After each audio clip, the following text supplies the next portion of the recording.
हम सब रोज न जाने कितने वादे करते हैं। मैं तुम्हें कल कॉल करूंगा, चलो अगले हफ्ते मिलते हैं। ये सब बहुत आम बातें हैं, लेकिन क्या कभी सोचा है कि कब एक साधारण सा वादा एक कानूनी रूप से बाइंडिंग एग्रीमेंट बन जाता है? आज के इस विश्लेषण में हम ठीक इसी ब्लूप्रिंट को समझने वाले हैं कि कैसे एक छोटा सा वादा एक पक्के कॉन्ट्रैक्ट की शक्ल ले लेता है। तो जरा 1 मिनट के लिए सोचिए, अगर किसी दोस्त से कहा, अरे अगली बार लंच मेरी तरफ से, और अगर ये वादा पूरा नहीं हुआ तो क्या वो दोस्त कोर्ट जा सकता है? शायद नहीं, है ना? तो यही सवाल आज हमारी पूरी चर्चा का सेंटर पॉइंट है। एक सोशल प्रॉमिस और एक लीगल कॉन्ट्रैक्ट में आखिर वो कौन सी लाइन है जो दोनों को अलग करती है? देखिए, हमारे सवाल का जवाब यहीं छिपा है। एक तरफ है एक सामाजिक वादा जो दोस्ती और भरोसे पर टिका है, और दूसरी तरफ है एक कानूनी समझौता जिसके पीछे कानून की पूरी ताकत खड़ी है। तो वो कौन सी चीज है जो एक आम वादे को एक बाइंडिंग एग्रीमेंट में बदल देती है? आइए पता करते हैं। असल में ये सब एक फॉर्मूले पर आकर टिक जाता है। जैसे मैथ्स में इक्वेशंस होती हैं, वैसे ही कानून में भी एक एग्रीमेंट को कॉन्ट्रैक्ट बनाने का एक तय फॉर्मूला है।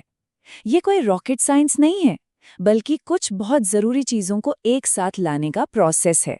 तो ये है सबसे जरूरी बात। इंडियन कॉन्ट्रैक्ट एक्ट के हिसाब से हर अग्रीमेंट एक कॉन्ट्रैक्ट नहीं होता।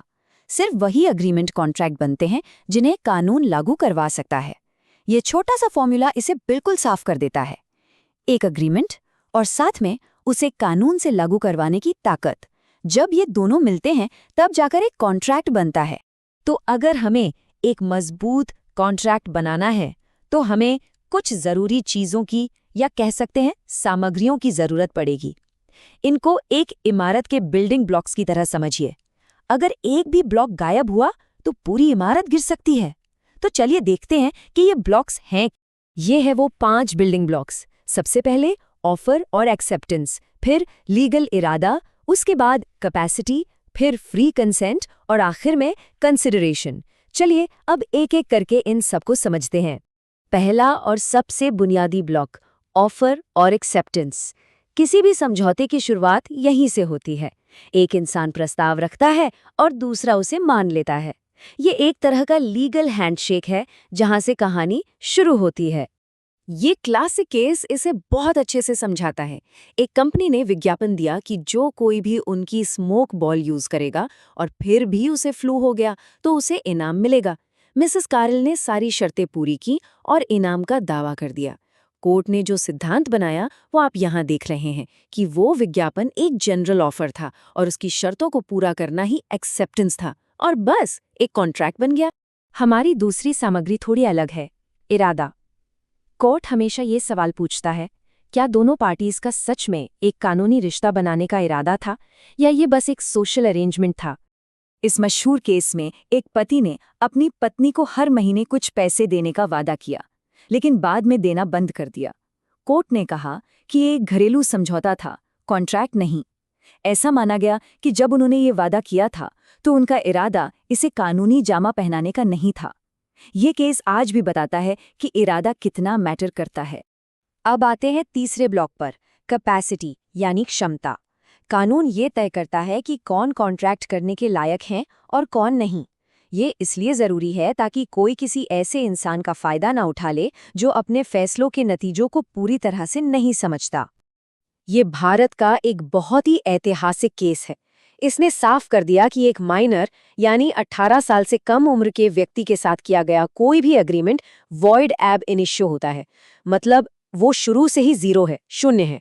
इसका मतलब है कि अगर कोई माइनर अपनी साइकिल बेचने का एग्रीमेंट करता है तो उसे कानूनी तौर पर साइकिल देने के लिए मजबूर नहीं किया जा सकता। कानून माइनर्स को प्रोटेक्ट करता है।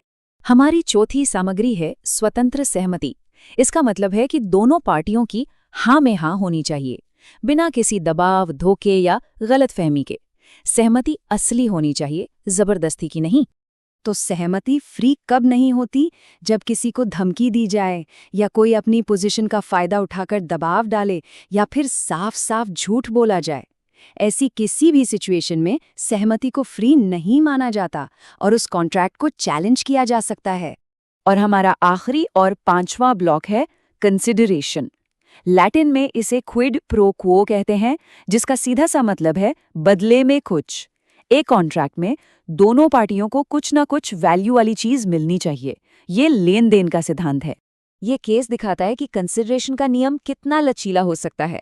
इसमें एक माँ ने अपनी बेटी को प्रॉपर्टी इस शर्त पर दी कि वो अपने मामा को हर साल कुछ पैसे देगी। बेटी ने बाद में मना कर दिया। कोर्ट ने कहा भले ही मामा ने बेटी को सीधे तौर पर कुछ नहीं दिया, लेकिन माँ से मिली प्रॉपर्टी ही काफी कंसिडरेशन थी। तो ठीक है, हमने 5 बिल्डिंग ब्लॉक्स देख लिए, लेकिन क्या हो अगर इनमें से कोई एक गायब हो जाए या उसमें कोई कमी रह जाए? तब हमारे कॉन्ट्रैक्ट का ब्लूप्रिंट खराब हो जाता है और हमारे सामने 2 नतीजे आते हैं, वॉइड या वॉइडेबल। यहाँ एक बहुत बड़ा फर्क है जिसे समझना जरूरी है। एक वॉइड अग्रीमेंट, जैसे कि माइनर के साथ अग्रीमेंट, वो पैदा होते ही मृत होता है, वो कभी लीगल था ही नहीं। दूसरी ओर एक वॉइडेबल कॉन्ट्रैक्ट वो है जिसमें एक पार्टी के पास बचने का रास्ता होता है। जैसे अगर किसी से धमकी देकर साइन करवाया गया हो, तो वो इंसान बाद में तय कर सकता है कि उसे कॉन्ट्रैक्ट को मानना है या उसे रद्द करना है।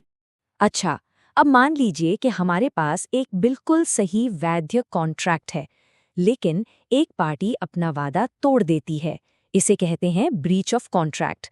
तो ऐसी सिचुएशन में कानून पीड़ित पक्ष की मदद कैसे करता है? कानून 3 मेन रास्ते बताता है। सबसे कॉमन है डैमेजेस, यानी पैसे का मुआवजा। कुछ खास मामलों में कोर्ट स्पेसिफिक परफॉर्मेंस का ऑर्डर दे सकती है, मतलब पार्टी को वही काम करने के लिए मजबूर कर सकती है जिसका वादा किया था। और इंजंक्शन एक कोर्ट का ऑर्डर होता है जो किसी को कुछ ऐसा करने से रोकता है जिससे कॉन्ट्रैक्ट का उल्लंघन हो। लेकिन मुआवजे की भी एक लिमिट होती है।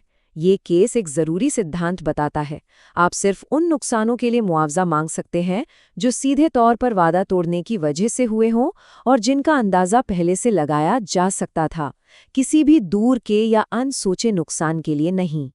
इन सभी नियमों और केस को याद रखना थोड़ा मुश्किल हो सकता है, इसलिए ये टेबल एक क्विक रेफरेंस गाइड की तरह है जो उन मेन कॉन्सेप्ट्स को उनके कानूनी सेक्शन और जरूरी केस के साथ जोड़ती है जिनके बारे में हमने अभी बात की। तो अगली बार जब भी कोई वादा करे या किसी से किसी बात पर हाथ मिलाएं, तो एक पल के लिए जरूर रुकिएगा। क्या ये सिर्फ एक सामाजिक वादा है या अनजाने में एक ऐसा कानूनी ब्लूप्रिंट तैयार हो रहा है जिसके दूर तक असर हो सकते हैं? सोचने वाली बात है ना?